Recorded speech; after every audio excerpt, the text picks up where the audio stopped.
Boa tarde, pessoal. Alunos e alunas que participam do nosso projeto de redação. Pessoal, desculpem a demora. Eu não consegui fazer isso antes, mas ainda nós estamos em tempo. O professor Júlio já está trabalhando com vocês o tema da redação, que é a área dele, a área de biologia, de ciências, então ele já está trabalhando com vocês isso. E eu vou começar a trabalhar com vocês a estrutura do texto dissertativo. Vejam bem, eu sei que no nono ano, no oitavo e nono, é que se começa a estudar o texto dissertativo. Eu não sei no caso de vocês, né? O professor ou professora de vocês do oitavo ano, se já havia começado a trabalhar esse tipo textual. Isso não é um gênero, é um tipo textual.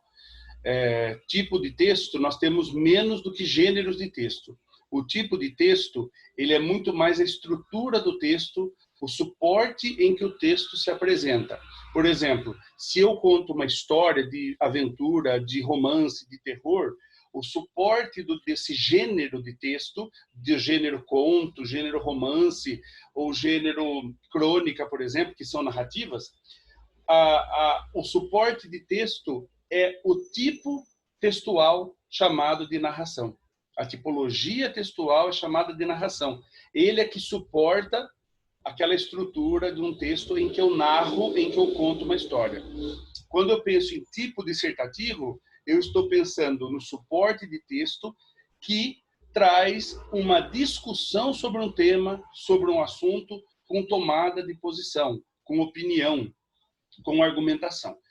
É um texto mais difícil, mais trabalhoso, vocês vão, boa parte da vida de vocês vão estudar dissertação, até porque ela é fundamental nos vestibulares e concursos, e até o terceiro ano vocês vão estudar, mas vão praticar muito isso.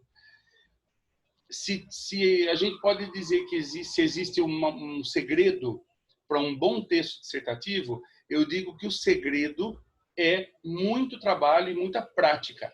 Não se consegue um bom texto dissertativo sem praticar. Então, é necessário escrever toda semana um texto dissertativo. Bom, mas sem entrar nesses detalhes, vamos falar com relação à estrutura de texto, e para isso eu vou compartilhar uma tela com vocês, ok? Nessa tela, vocês observam a estrutura do texto dissertativo, ok? Então, basicamente, vocês têm que entender hoje, nessa aula, o seguinte: existem 3 partes num texto dissertativo. Um texto dissertativo é composto por 3 partes: a introdução, o desenvolvimento e a conclusão, ok? Então, vamos lá. Introdução. O que eu penso sobre a introdução? Gente, qualquer coisa que a gente assiste, que a gente presencia, como um filme, como uma peça de teatro, como uma aula, tem uma introdução. A introdução é aquela preparação para as pessoas lerem, ouvirem, apreciarem um assunto, uma narrativa, um desenvolvimento de uma discussão. Eu disse narrativa porque até na narrativa nós temos uma introdução, numa história nós temos uma introdução. Quando nós assistimos um filme, a gente tem um início para entender quem são os personagens e o que vai se desenrolar ao longo daquela trama, não é assim? Então, a dissertação também precisa de uma introdução. Uma conversa tem introdução. Ninguém chega para o outro logo de manhãzinha e diz assim, ó, eu vou fazer isso hoje assim, assim, vou lá, vou comprar tal coisa assim, assim. Não, a gente fala, ô, como é que tá? Bom dia, tudo bem? Rapaz, sabe o que eu vou fazer hoje? Eu vou em tal lugar? A gente introduz o assunto. Isso é natural, a gente faz isso naturalmente. Então, introdução, pessoal, também é chamada de tese, mas não vamos segurar a introdução que é melhor. Nesse momento, o mais importante é expor a ideia central sobre o tema de maneira clara. É importante lembrar que a introdução é a parte mais importante do texto e, por isso, deve conter as informações que logo serão desenvolvidas. Na introdução, você vai apresentar o tema que será discutido. No nosso caso, por exemplo, é a questão do que nós fazemos, o que estamos fazendo na pandemia, como superar esse tempo. Não é mais ou menos isso que o tema sugere para nós? Então, na introdução, você vai apresentar esse tema e, junto com ele, você vai elencar, e aí eu vou dizer duas, não que seja proibido fazer uma ou três, mas duas é o que normalmente se faz. Vocês vão elencar duas teses que vocês vão sustentar e comprovar ao longo do seu texto. Duas teses. Por exemplo, vou dar um exemplo aqui. O mundo foi pego de surpresa no início de 2020 com uma pandemia. Há 100 anos não víamos isso ocorrer, desde a gripe espanhola, que ocorreu de 1918 a 1920. No entanto, a incerteza e a insegurança diante de uma doença grave que tem ceifado vidas é a seguinte: o que fazer e o que não fazer enquanto esperamos tudo isso passar? Eu estou criando aqui, mas para vocês terem uma ideia. É uma introdução. E aí o que eu coloquei na introdução? Eu coloquei o que fazer e o que não fazer, são duas teses. Terminei a introdução, eu venho no desenvolvimento. Desenvolvimento, também chamada de antitese, não vou falar sobre isso, de antítese e de antitese, para não confundir.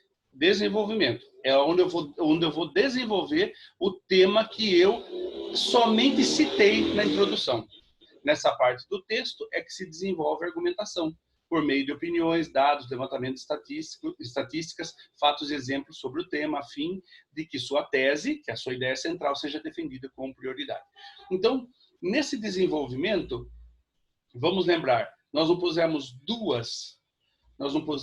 duas teses, o que fazer, o que não fazer na pandemia?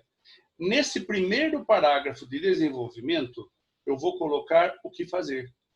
E aí eu entro o seguinte: nunca as redes sociais e os meios de comunicação foram tão utilizados como nesse momento em que as pessoas têm que ficar em casa. Nesses programas de TV ou de redes sociais, pode-se ver exemplos diversos de dicas para como enfrentar. Veja, eu não estou defendendo a tese do que fazer, então eu vou mostrar ali o que fazer, vou defender essa tese, né, do que fazer na pandemia, mostrar o que fazer na pandemia. Posso dar dicas, posso dar sugestões a respeito disso. Eu termino esse desenvolvimento, esse parágrafo, eu não terminei o desenvolvimento ainda. Por quê? Porque ainda eu tenho a segunda tese. Se eu escolhi duas, como no nosso caso, eu ainda tenho o segundo parágrafo de desenvolvimento, que é o que não fazer. Então, eu termino esse parágrafo e começo um outro dizendo o seguinte: mas não é só de diversão ou de entretenimento que sobrevivemos numa pandemia, ou que se sobrevive numa pandemia, mas também os alertas importantes do que não se pode e não se deve fazer. E aí eu posso entrar com a questão de não ficar saindo desnecessariamente, se sair, não sair sem os equipamentos de segurança, que são a máscara e o uso do álcool em gel, e o distanciamento social no supermercado, numa fila, no banco, um distanciamento de 1 ou 2 metros. Enfim, vocês já sabem tudo isso porque está sendo muito falado. Então, o que não fazer? O não fazer é não agir como se estivéssemos numa situação sem nenhum risco. Isso é o que não se deve fazer. Bom, eu estou só falando em poucas palavras para vocês entenderem que a tese, se a gente desenvolve duas, a gente sempre tem uma contra e uma a favor, ou a gente tem duas contrárias, o sim e o não. Isso que eu quero dizer para vocês. E, por último, a conclusão. O próprio nome já supõe, olha o texto, que é necessário concluir o texto. Em outras palavras, não deixamos um texto sem concluí-lo. E, por isso, esse momento é chamado de nova tese. Não vou chamar disso, vou chamar de conclusão mesmo. por ser um momento de fechamento das ideias e principalmente uma inserção de uma nova ideia ou de uma ideia-tese ou de uma solução. Vamos guardar essa palavra. De uma proposta de solução. Então, quando eu vou fechar o texto, gente, não é fim. Vocês não estão mais na idade de escrever fim no final da redação, tá? Sinto muito, mas já acabou isso aí. Isso é lá do primário. Vocês agora têm que fazer uma conclusão madura, consciente, que possa trazer alguma informação necessária, algum alento, algum conforto, alguma ideia de uma saída, principalmente num caso em que nós estamos discutindo o tema da pandemia. Então, na conclusão, por exemplo, poderia ser o seguinte: entre sim e não, ou entre o que fazer e o que não fazer, resta uma... destaca-se melhor. Então, entre o que fazer e o que não fazer no tempo de pandemia, destaca-se uma luz, destaca-se uma ideia muito importante que deve ser seguida por todos: a esperança, que é o ato de esperar continuamente até que as coisas se resolvam. Ter esperança é ter espera, é ser esperançoso, é conseguir esperar. Esse é o momento de esperar. Então, aí você vai fechar sua redação, por exemplo, com essa ideia. Só para a gente clarear um pouco a respeito do que seja uma dissertação, pessoal. É só um clareamento. Eu faço depois outros vídeos e outras interações para nós conseguirmos seguir com o nosso projeto, ok? Por enquanto, fiquem com isso. Eu vou mandar no grupo alguns links de pesquisa. Caso alguém não consiga, não tenha condições de pesquisar no YouTube ou no Google, me falem: olha, eu não consigo, não tenho internet para isso. Tudo bem, a gente acha outro meio. E se conseguirem, deem um joinha, um ok, que conseguem. Tá? São pesquisas simples, que vão ajudar vocês a montarem os seus textos. Ok, pessoal? Um abraço, a gente volta a se falar. Outra coisa, nós vamos marcar, ainda para essa semana, e eu quero que vocês me falem quando, porque daí vocês falando, vocês assumem o compromisso que estarão presentes.